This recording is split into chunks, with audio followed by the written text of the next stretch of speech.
Bonjour chers amis, très heureux de vous retrouver pour cette nouvelle étape de notre carême à l'école de Saint-Joseph.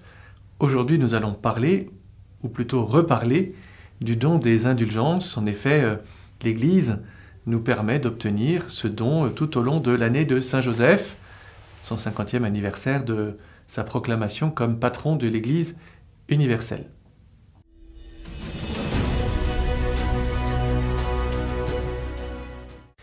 Nous avons déjà eu l'occasion de parler des indulgences, ce que sont les indulgences.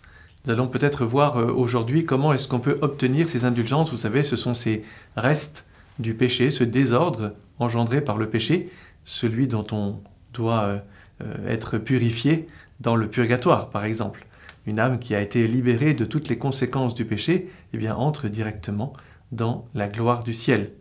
C'est pour ça d'ailleurs qu'on peut obtenir l'indulgence pour soi-même ou bien pour une âme du purgatoire, justement, pour qu'elle soit libérée des conséquences du péché. Les âmes du purgatoire, toujours nous rappeler qu'elles sont en état de grâce, elles sont sauvées, mais pourtant elles ne sont pas encore en présence de Dieu, elles ne voient pas encore Dieu face à face. Quelles sont les conditions pour recevoir cette miséricorde qui est poussée jusqu'à l'extrême, que sont les indulgences? Eh bien, les conditions habituelles, comme on dit, c'est communier, donc le jour même, se confesser. Alors là, il faut être intelligent. Si on veut recevoir l'indulgence, il faut être en état de grâce, donc se confesser avant ou après, en tout cas de manière assez proche du jour où on veut recevoir le don de l'indulgence. Et puis prier aux intentions du Saint-Père. Donc ça, ce sont les conditions habituelles. Communion, confession, prière aux intentions du souverain pontife. À cela, on ajoute justement, pour des occasions particulières, comme pour l'année de Saint-Joseph, quelques œuvres ou quelques actes que je vais vous présenter. Et vous allez voir qu'en fait, c'est extrêmement facile de recevoir le don de l'indulgence. Je rappelle qu'on peut le recevoir une fois par jour. D'abord, ceux qui méditent pendant au moins 30 minutes sur la prière du Notre Père ou qui participent à une retraite spirituelle sur Saint-Joseph. Donc vous voyez, c'est assez large. Une autre manière d'obtenir l'indulgence, c'est en accomplissant une œuvre de miséricorde corporelle ou spirituelle. Alors, si vous avez oublié ce qu'étaient les œuvres de miséricorde, vous allez voir dans Saint Matthieu au chapitre 25, vous avez les œuvres de miséricorde corporelle, mais il y a aussi les œuvres spirituelles. Donc, nourrir ceux qui ont faim, vêtir ceux qui sont nus, aller visiter les malades, ceux qui sont en prison. Enfin, vous allez voir, enterrer les morts. Et puis les œuvres de miséricorde spirituelle, enseigner les ignorants, supporter les gens pénibles. Enfin bref, vous irez voir ce que cela signifie. Autre manière de recevoir le don de l'indulgence, réciter le chapelet en famille et entre fiancés. Alors évidemment, à chaque fois, c'est communion, confession, prière aux intentions du souverain pontife. Donc il y a une dimension familiale, hein. On a eu l'occasion d'en parler à propos du mariage ou des fiançailles, puis que Saint Joseph est le patron aussi de la famille, de la Sainte Famille, mais de la famille tout court. Enfin, ceux qui se tournent avec confiance vers Saint Joseph pour trouver un emploi et rendre digne pour tous pourront obtenir l'indulgence plénière, étendue également à ceux qui confient quotidiennement leur travail à la protection de Saint Joseph. Vous voyez, confier son travail, son occupation professionnelle à Saint Joseph, c'est aussi une manière d'obtenir l'indulgence.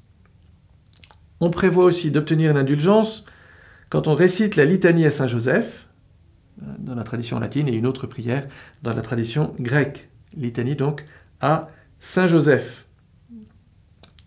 D'autres occasions. Toute prière ou acte de piété légitimement approuvé en l'honneur de Saint Joseph. Donc c'est quand même très facile. En particulier les fêtes du 19 mars, puisque c'est la fête de Saint Joseph, et du 1er mai, on sera attentif à cette pratique. Le 19 de chaque mois et chaque mercredi, jour dédié à la mémoire de Saint Joseph, selon la tradition latine. Donc vous irez revoir si vous n'avez pas tout noté, mais c'est extrêmement facile. Enfin, c'est vrai que nos frères et sœurs malades qui peuvent regarder cette vidéo se disent « mais nous, si je ne peux pas aller visiter un malade, si je ne peux pas faire cette démarche, ben, tu peux quand même offrir tes souffrances. » Le don de l'indulgence plénière est particulièrement étendu aux personnes âgées, aux malades, aux mourants et à tous ceux qui, pour des raisons légitimes, ne peuvent pas quitter leur domicile. Ceux qui récitent un acte de piété en l'honneur de Saint Joseph, en offrant avec confiance à Dieu les peines et les épreuves de leur vie, pourront recevoir ce don avec une âme détachée de tout péché, avec l'intention de remplir dès que possible les 3 conditions habituelles chez eux ou là où l'empêchement les retient. Donc vous voyez, c'est à la fois quelque chose de très mystérieux finalement les indulgences, mais de très simple. Et donc si c'est si simple, eh bien n'ayons pas peur de le faire.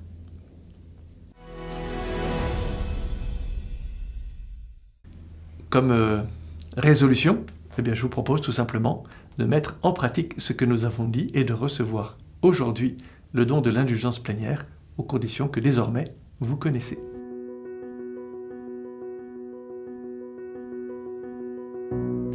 Salut, gardien du Rédempteur, époux de la Vierge Marie.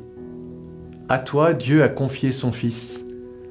En toi, Marie a remis sa confiance. Avec toi, le Christ est devenu homme. Ô bienheureux Joseph, montre-toi aussi un Père pour nous et conduis-nous sur le chemin de la vie. Obtiens-nous grâce, miséricorde et courage, et défends-nous de tout mal. Amen.